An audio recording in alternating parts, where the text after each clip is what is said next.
اس سے زیادہ اب کیا اور کر سکتے ہیں آپ اپنی پروٹیکشن کے لیے؟ کر لیا.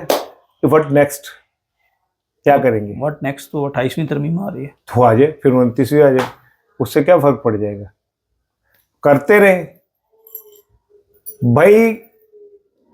ہم نے بڑے بڑے حکمرانوں کو دیکھا جن کا ایسا لگتا تھا کہ یہ اب شاید ان کو تو اب کوئی ہلا بھی نہیں سکتا، اور اگلے چند لمحوں بعد ہم کہتے تھے یار وہ تھا.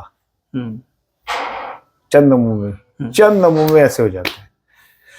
اللہ کا اصول اپنا ہے، اس کو کوئی نہیں بدل سکتا. اسحار رانا صاحب ناظرین ہمارے ساتھ موجود تھے اور 27ویں آئینی ترمیم پر ان کی رائے ہم نے لی. آپ کو یہ ویڈیو کیسی لگی ہمیں اپنی رائے سے ضرور آگاہ کیجیے گا. ہمیں اجازت دیں. اللہ حافظ.